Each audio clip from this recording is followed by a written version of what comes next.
Pregnancy को avoid किया जा रहा है इस एस्पेक्ट में कि इन फ्यूचर किसी तरह का कोई बेबी कंसीव ना किया जाए। इसके बावजूद भी यदि बेबी कंसीव होता है तो बाद से ऐसी सर्टेन कंडीशंस आती हैं जिसको आगे ट्रीट करने के लिए बहुत से डेंजरस पोजीशन सफर करनी पड़ सकती है। उनमें से एक डेंजर पोजीशन है जिसको कंडीशन बोल सकते हैं अबॉर्शन। इन 80% ऑफ इंडिया के कंसर्न में 80% पीपल्स अबॉर्शन करवाते हैं। Voluntary termination of pregnancy, voluntary termination of pregnancy किस किस कंडीशंस में हो सकती है? सेक्स डिटर्मिनेशन कंडीशन में, बेसिकली इंटेंसली ये अबॉर्शन करवाया जा सकता है। Basically because of lack of education, ऐसी पोजीशन के अंदर फीमेल की हेल्थ के लिए डेंजर पोजीशन हो सकती है। इतना रिस्की हो सकता है कि मे be the death of mother और वीमेन की डेथ हो सकती है। तो इस कंडीशन के अंदर अभी भी ये प्रॉब्लम बनी हुई है। Still this abortion types of problems have in India basically major portions ये बने हुए हैं। It's not good for nation, it's not good for a family, it's not good for a women and their health. उसके बारे में, उसकी health के बारे में इस तरह की पोजीशंस, इस तरह की अबॉर्शंस अच्छी बात नहीं है। क्यों? क्योंकि जहां तक हो सकता है कॉन्ट्रासेप्टिव मेथड्स एक ऐसे मेथड्स है जिसमें ओवुलेशन को इग्नोर किया जा सकता है, अवॉइड किया जा सकता है। ओवुलेशन हो चुका है तो एम्प्लांटेशन को अवॉइड किया जा सकता है। एम्प्लांटेशन हो चुका है तो ऐसी पोजीशन के अंदर उस पोजीशन में फर्टिलाइजेशन को भी इग्नोर किया जा सकता है। इसके बावजूद यदि एमटीपी या अबॉर्शन वाली कंडीशन आती है तो डेफिनेटली अभी भी इंडिया में लिटरेसी की जरूरत है। क्यों एमटीपी, क्यों अबॉर्शन किया जाए, यही चैप्टर नंबर 4 का मेन मोटो है, रिप्रोडक्टिव हेल्थ के बारे में बताना कि अबॉर्शन और एमटीपी से पहले प्री प्लानिंग क्यों ना की जाए।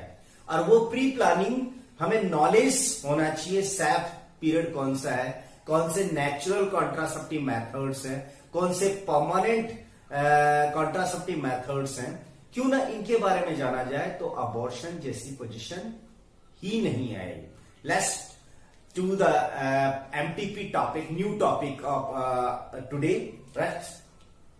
MTP, medical termination of pregnancy in sense of medical aspect. Medical aspect उस कंडीशन में जब मदर को प्रेजेंट टाइम में और इन फ्यूचर किसी तरह की कोई प्रॉब्लम और लिथिक और डेंजरस पोजीशन और रिस्की वाली पोजीशन ना हो। तो termination of pregnancy before the completion of full term either intentionally और वॉलेंट्री भी हो सकता है और इस तरह का टर्मिनेशन इंटेंशनली भी हो सकता है। वो कंडीशन क्या है, डिटरमाइन कौन करेगा, डिसाइड कौन करेगा, ये डायग्नोसिस करने के बाद डॉक्टर्स करते हैं। बेसिकली इंड्यूस अबॉर्शन कहा जाता है। बेसिकली कुछ कंडीशंस और केसेस ऐसे होते हैं जिसके अंदर मेडिकल कंडीशंस में, medical atmospheric conditions, laboratory condition के अंदर इस तरह के अबॉर्शन के लिए इंडक्शन क्रिएट किया जाता है। फॉर लीगलाइज दिस, गवर्नमेंट ने भी इसको लीगलाइज कर दिया गया है। एमटीपी एक्ट 1971 कर दिया गया है।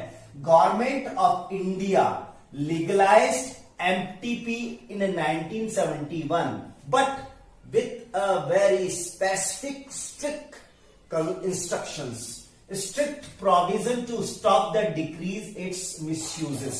इस तरह के एमटीपी एक्ट के, इस एक्ट के अकॉर्डिंग एमटीपी का कोई मिसयूज ना हो।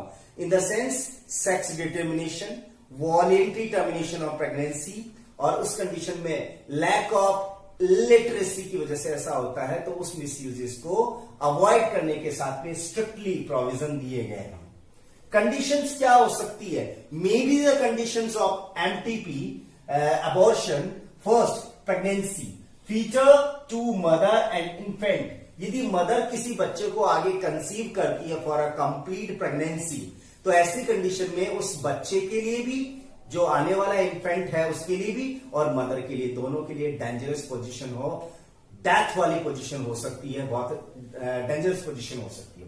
मे बी कॉन्जेनाइटल प्रॉब्लम्स, कुछ इस तरह की डिजीजेज होती हैं जो कॉन्जेनाइटल डिजीज में आती हैं। May be defect in infant और syndromes like Klinefelter syndrome, Turner syndrome, Down syndromes, इस तरह की प्रॉब्लम्स हैं वो हो सकती है। उस कंडीशन में प्रेगनेंसी को स्टॉप किया जा सकता है, बट एक पर्टिकुलर सैप पीरियड में। अनवांटेड प्रेगनेंसी इन रैप कंडीशंस, बलात्कार और रेप जैसी पोजीशंस के अंदर यदि प्रेगनेंसी अचीव हो जाती है, अनवांटेड प्रेगनेंसी को चैलेंज किया जा सकता है, कोर्ट के थ्रू एमटीपी करवाई जा सकती है, राइट। नोट क्या है यहां पर, MTP allow only for first trimester or for 20 week, before 20 week of the gestation period. It is safe for a mother. ये safe है, ये safe है, safe in the sense mother को इस तरह की प्रेजेंट टाइम में और इन फ्यूचर में किसी तरह की दिक्कत नहीं होगी, बट इसकी कोई गारंटी नहीं है कि एमटीपी बेसिकली सेफ हो सकता है। बट हम मान सकते हैं कि 12 वीक से पहले यानी फर्स्ट ट्राइमेस्टर तक यदि टर्मिनेशन ऑफ प्रेगनेंसी करवाया जाता है मेडिकल कंडीशन में, तो ये सेफ है एक मदर के लिए। After first trimester this is very risky and dangerous for women and mother, उस विमेन और मदर के लिए डेंजरस पोजीशन हो सकती है यदि इसके बाद ये अबॉर्शन करवाया जाए। साथ ही हम एक टॉपिक पढ़े यहां पर एमनियोसेंटेंसिस। एमनियोसेंटेसिस एक तरह का मेडिकल टेस्ट और डायग्नोस्टिक है जिसके थ्रू आजकल इसका मिसयूज ज्यादा होने लगा है। हालांकि अब इस पर बहुत हद तक जो प्राइवेट डिस्पेंसरीज हैं, गवर्नमेंट डिस्पेंसरीज हैं, डॉक्टर्स और नर्सेज हैं, इनको पूरी तरह से बैन कर दिया गया है। इसके लिए बहुत ही जुर्माना लगाया जाता है। एमनियोसेंटेसिस,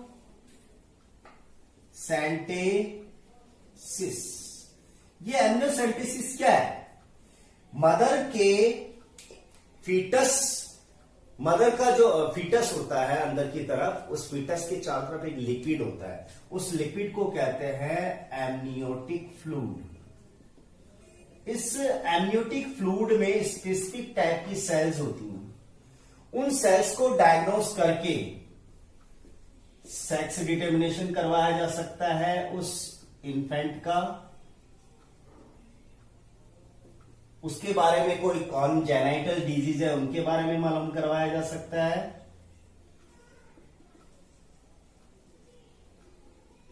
इस तरह के इन्फेंट और एम्ब्रियो में यदि कोई सिंड्रोम है, defect and genital, defect and genetical disorder, और पॉजिटिव एस्पेक्ट के साथ में बात करें तो प्रोटीन का कॉन्फ़िगरेशन भी इनकमिंग इन्फेंट के इन फ्यूचर होने वाली पोजीशन पर बताया जा सकता है। प्रोटीन कॉन्फ़िगरेशन ये भी मालूम किया जा सकता है। बट यहां पर एक टॉपिक है बेसिकली एमनियोसेंटेसिस। इस एमनियोसेंटेसिस में मिसयूज है सेक्स डिटर्मिनेशन की वजह से। पर्टिकुलर 80% ऑफ इंडियन पीपल्स इस एमनियोसेंटेसिस को सेक्स डिटर्मिनेशन के लिए यूज करते हैं। Sex determination means prenatal sex determination करने के लिए यूज करते हैं। यदि वो फीमेल है बच्चा, तो ऐसे बच्चे को मां के यूटेरस में ही किल कर दिया जाता है, जिसको कहते हैं फीमेल फोइटिसाइड। फीमेल फोइटिसाइड, ये जो फीमेल फोइटिसाइड है मतलब भ्रूण, कन्या भ्रूण हत्या। इस तरह से जो फीमेल चाइल्ड किलिंग हो रही है, उस फीमेल चाइल्ड किलिंग को बैन करने के लिए ही ये एमटीपी एक्ट 1971 चलाया गया है। यदि कोई स्पेसिफिक मेडिकल कंडीशंस है, स्पेसिफिक किसी तरह की पोजीशन है, तो बेसिकली इसमें हो सकता है। चलते चलते एक चीज और कर ले अपन, अबॉर्शन से बहुत सी प्रॉब्लम एक वीमेन में हो सकती है। मे बी उसकी डेथ हो, इमोशनल हार्म है ऐसी फीमेल को, इथिकल प्रॉब्लम्स हो सकती हैं, सोशल प्रॉब्लम हो सकती हैं, एंड लास्ट फिजिकल प्रॉब्लम हो सकती है।